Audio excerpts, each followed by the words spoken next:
Capítulo 5. Tempo depois, houve outra festa, e Jesus estava de volta a Jerusalém. Perto da Porta das Ovelhas, havia um tanque chamado Betesda, em aramaico, com 5 pavilhões.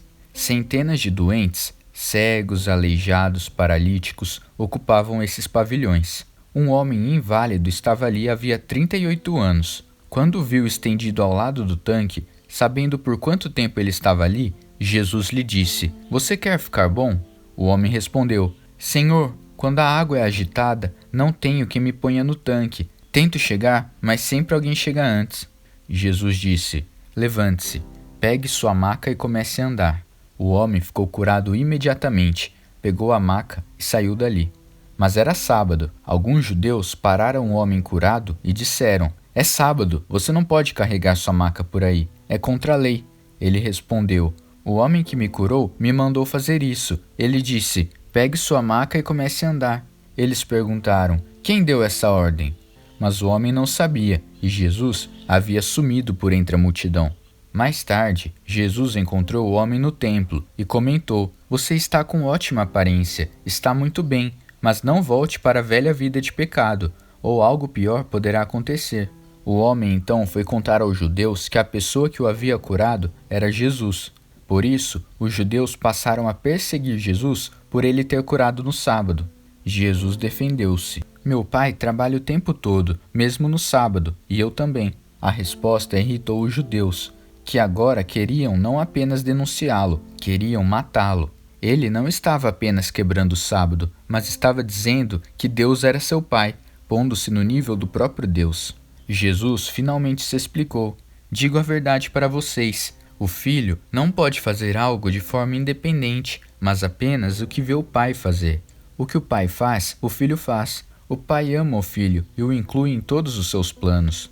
Mas vocês ainda não viram nem a metade, pois assim como o pai levanta os mortos e cria vida, assim também o filho faz. O filho dá a vida a quem quiser. Nem ele nem o pai rejeitam ninguém. O pai concedeu ao filho toda a autoridade para julgar, de modo que o filho seja honrado igualmente com o pai. Quem desonra o filho, desonra o pai, pois foi decisão do pai pôr o filho no lugar da mais alta honra." Ouçam com atenção que é importante. Quem crê no que eu digo e entra em sintonia com o Pai, que também me pôs nessa posição, recebe agora a vida plena e eterna. Não está mais condenado a ser um estranho. É um passo gigante, do mundo dos mortos para o mundo dos vivos. Vocês precisam entender isto já. A hora chegou, quero dizer, agora mesmo, em que os mortos irão ouvir a voz do Filho de Deus, e ao ouvi-la viverão. Assim como o Pai tem vida em si mesmo, ele conferiu ao Filho vida nele mesmo. E por ser ele o Filho do homem, o Pai concedeu também a ele autoridade para decidir e executar tudo que se refere ao juízo divino. Não fiquem surpresos, está chegando o tempo em que todos os mortos ouvirão sua voz. Os que viveram no caminho reto ressuscitarão para a vida. Os que viveram no caminho errado ressuscitarão para o juízo. Não faço nada por minha conta. Ouço primeiro e depois decido. Vocês podem confiar em minha decisão porque não estou seguindo um caminho próprio, mas apenas cumprindo ordens. Se eu agisse por conta própria, meu testemunho seria vazio e egocêntrico, mas um testemunho independente me confirma, o testemunho mais confiável de todos. Além disso, vocês todos já viram e ouviram João, e ele deu testemunho abalizado e confiável a meu respeito, não foi? Além disso, meu objetivo não é ganhar a simpatia de vocês, nem apelar para um simples testemunho humano. Estou falando com vocês deste modo para que vocês sejam salvos. João foi uma tocha, e vocês ficaram contentes em festejar um pouco debaixo daquela luz brilhante. Mas o testemunho que confirma o que faço supera em muito o testemunho de João. É a tarefa que o Pai me mandou executar. E enquanto a executo, confirmo que o Pai, de fato, me enviou. O Pai que me enviou me confirma, só que vocês não percebem isso. Nunca ouviram sua voz, nem viram sua aparência. Nada da sua mensagem restou na memória de vocês, porque não levaram a mensagem a sério. Vocês se dedicam a estudar as Escrituras porque acham que vão encontrar ali a vida eterna. Mas vocês olham para a árvore e não veem a floresta. Afinal, as Escrituras falam de mim. E aqui estou, diante de vocês, e vocês não querem receber de mim a vida que afirmam desejar. Não estou interessado na aprovação da maioria. Sabem por quê? Porque conheço vocês e as multidões. Sei que o amor, especialmente o amor de Deus, não está na agenda de vocês. Apresentei-me com a autoridade do meu Pai, e alguns de vocês me desprezam, outros me evitam. Se outro visse, dizendo-se importante, vocês o receberiam de braços abertos. Como esperam receber algo de Deus se desperdiçam o tempo disputando posições, alimentando rivalidades e ignorando Deus? Mas não pensem que eu vou acusar vocês diante do Pai. Moisés, a quem vocês dão tanta importância, é quem os acusa. Se acreditassem de verdade no que Moisés disse, vocês creriam em mim. Ele escreveu a meu respeito. Se vocês não levam a sério o que ele escreveu, como posso esperar que deem atenção ao que eu falo? Capítulo 6. Depois disso, Jesus navegou pelo mar da Galileia, também chamado de Tiberíades. Uma imensa multidão o seguia, atraída pelos milagres que o tinham visto realizar entre os doentes. Quando chegou ao outro lado, ele subiu a uma colina e sentou-se, cercado por seus discípulos. A festa da Páscoa, celebrada anualmente pelos judeus, se aproximava. Jesus percebeu que uma grande multidão estava se aproximando e comentou com Filipe: onde poderíamos comprar pão para alimentar toda essa gente? Ele queria apenas testar a fé de Filipe, porque já sabia o que fazer. Filipe respondeu: 200 moedas de prata não seriam suficientes para que cada um ganhe apenas um pedaço de pão. Um dos discípulos, André, irmão de Simão Pedro, disse: há um menino aqui com 5 pedaços de pão e 2 peixes, mas para uma multidão como esta, isso é como uma gota num balde. Jesus disse: façam o povo se assentar. A grama verde formava um belo tapete natural, e eles se acomodaram ali, cerca de 5.000 pessoas. Então, Jesus tomou o pão e, tendo dado graças, mandou que fosse distribuído. Em seguida, fez o mesmo com os peixes. Todos comeram à vontade. Depois que o povo comeu até se fartar, ele disse aos discípulos: ajuntem as sobras, para que nada seja desperdiçado. Eles obedeceram e encheram 12 cestos grandes, com as sobras dos 5 pedaços de pão. O povo compreendeu que Deus estava agindo no meio deles. O que Jesus havia acabado de fazer era a prova. Eles disseram: este com certeza é o profeta de Deus aqui na Galileia. Jesus percebeu que no entusiasmo deles já cogitavam a ideia de fazê-lo rei. Por isso, afastou-se dali e voltou para a montanha, para ficar sozinho.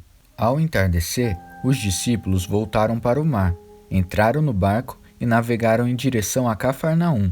Já estava escuro e Jesus ainda não havia voltado. Um vento forte soprou e o mar ficou agitado. Eles estavam uns 5 quilômetros mar adentro, quando viram Jesus caminhando sobre a água, bem perto do barco. Ficaram apavorados, mas Jesus os tranquilizou: sou eu, está tudo bem, não fiquem com medo. Então, eles o receberam no barco e pouco depois chegaram à terra, no lugar exato a que pretendiam chegar. No dia seguinte, a multidão que havia ficado para trás percebeu que havia só um barco e que Jesus não tinha voltado com os discípulos.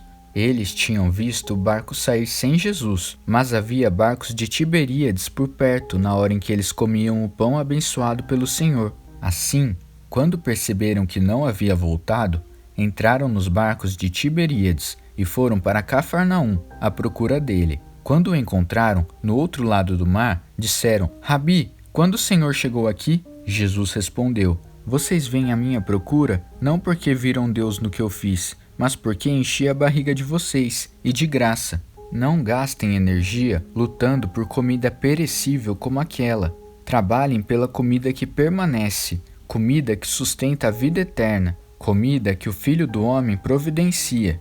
Ele e o que ele faz são permanentes, porque tem a garantia de Deus, o Pai.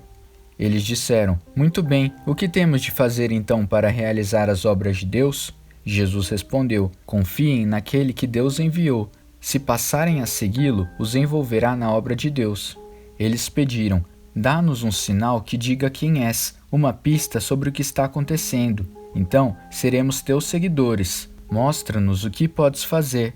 Moisés alimentou nossos antepassados com pão no deserto, e as Escrituras dizem: ele deu a eles pão do céu para comer. Jesus respondeu: O real significado dessa passagem não é que Moisés deu pão do céu ao povo, mas que meu Pai está agora oferecendo a vocês pão do céu, o pão verdadeiro.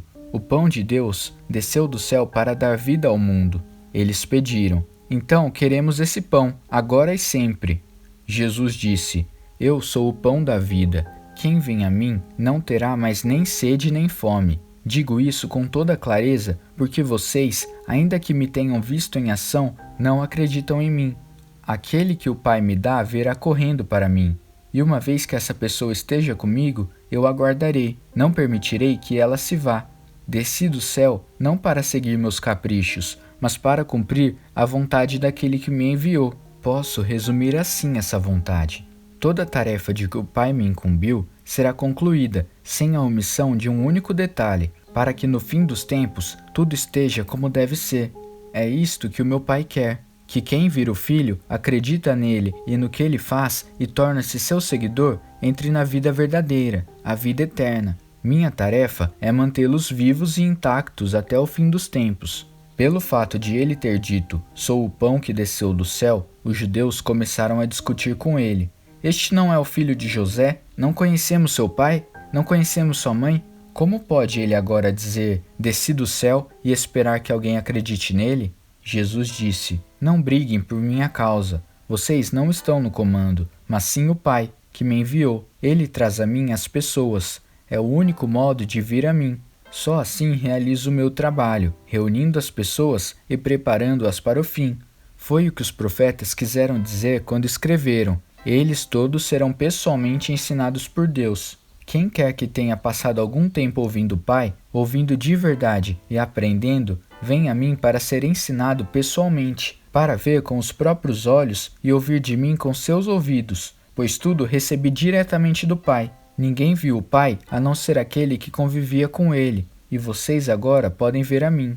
Digo isso agora da maneira mais sóbria e solene. Quem crer em mim tem vida verdadeira, vida eterna. Eu sou o pão da vida. Seus antepassados comeram pão do céu no deserto e morreram, mas agora está aqui um pão que verdadeiramente veio do céu. Quem comer desse pão jamais morrerá. Eu sou o pão vivo, que desceu do céu. Qualquer um que comer desse pão viverá, e para sempre. O pão que dou ao mundo, para que possam comer e viver, sou eu mesmo, um ser de carne e sangue. Os judeus ficaram alvoroçados outra vez. Como pode este homem servir sua carne numa refeição? Mas Jesus não deu confiança a eles e prosseguiu. Só depois que comerem e beberem carne e sangue, a carne e o sangue do Filho do Homem, vocês terão vida interior. Quem tiver um desejo sincero por esta comida e bebida, obterá a vida eterna e estará pronto para o dia final. Minha carne é verdadeira comida e meu sangue é verdadeira bebida. Ao comer minha carne e beber meu sangue, vocês vão estar em mim e eu em vocês. O Pai que é vivo me enviou aqui. Assim, vivo por causa dele, para que quem fizer de mim uma refeição possa viver por minha causa. Esse é o pão do céu. Os antepassados de vocês comeram pão e mais tarde morreram. Quem come desse pão viverá para sempre. Tudo isso foi dito enquanto ele ensinava na sinagoga de Cafarnaum. Muitos de seus discípulos ouviram isso e disseram: é um discurso duro demais de engolir. Jesus percebeu que eles estavam tendo dificuldade com o assunto e disse: ficaram arrasados com o que eu disse? O que aconteceria se vocês vissem o Filho do Homem subindo para o lugar de onde veio? O Espírito pode criar vida. Músculos e força de vontade nada fazem acontecer. Cada palavra que lhes digo provém do Espírito e é capaz de criar vida. Mas alguns de vocês são resistentes e se recusam a ter parte nisso. Jesus sabia desde o início que alguns não iriam segui-lo de fato. Sabia também quem iria traí-lo. Ele continuou: foi por isso que antes eu disse a vocês que ninguém é capaz de vir a mim por conta própria. Vocês vêm a mim apenas como uma dádiva do Pai. Depois disso, muitos discípulos o abandonaram. Não queriam mais nenhuma ligação com ele. Então, Jesus deu aos 12 a mesma oportunidade. Vocês também querem me abandonar? Pedro respondeu: Senhor, para onde iríamos? Só o Senhor tem as palavras de vida verdadeira, de vida eterna. Já decidimos segui-lo de fato e acreditamos que és o Santo de Deus. Jesus respondeu: Eu não escolhi vocês os 12? Mesmo assim, um de vocês é um diabo. Ele se referia a Judas, filho de Simão Iscariotes. Esse homem, um dos 12, já estava se preparando para traí-lo.